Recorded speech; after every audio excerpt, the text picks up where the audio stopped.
Guys കുറച്ച് ദിവസമായിട്ട് ഉമ്മ ഭയങ്കര കൽപ്പിലിട്ടാ. എന്തിനു വെച്ചിട്ട് ഉമ്മ കാര്യം പറയുന്നില്ല, വലിയ റായത്തിൽ എന്നോട് മുണ്ടുന്നൊന്നുമില്ല.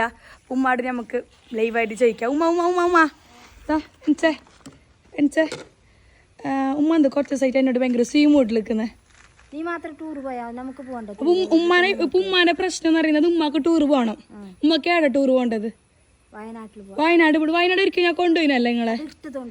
ഇനി ഉമ്മാനെ വെളിച്ചത്ത് കൊണ്ടുപോകണം. ഓക്കെ, ഉമ്മക്ക് ഈ വരുന്ന 27, 28 ഉമ്മാന്റെ അടുക്കളക്ക് ഒന്ന് വെക്കേഷൻ കൊടുക്കാൻ പറ്റോ? അങ്ങനെയാണെങ്കിൽ നമുക്ക് എന്താക്കാ, ഈ 27 നമുക്ക് ഇടുന്ന് വിട്ടിട്ട് 28 തിരിച്ച് നാട്ടിലേക്ക് എത്തുന്ന പോലെ ആയിട്ട് പോയെങ്കിലാ ഓക്കെ അല്ലേ? പകല് പോണം ഉമ്മാക്ക്. ആ ചുരം കാണണം, കൊരങ്ങനെ കാണണം, അതെല്ലാം ഉമ്മാക്ക് കാണണം അല്ലേ? അപ്പൊ ഈ വരുന്ന 27, 28 നമുക്കൊരു വുമൻസ് ഓൺലി ട്രിപ്പ് പോവാ. കാസർഗോഡ് നിന്ന് സ്റ്റാർട്ട് ചെയ്തിട്ട് കാസർഗോഡ് തന്നെ ഡ്രോപ്പ് ആക്കുന്ന ഒരു ട്രിപ്പാണ്. കൂടുതൽ ഡീറ്റെയിൽസിനായിട്ട് കോൺടാക്ട് ചെയ്യുക. വയനാട് വെച്ചിട്ടാണ്.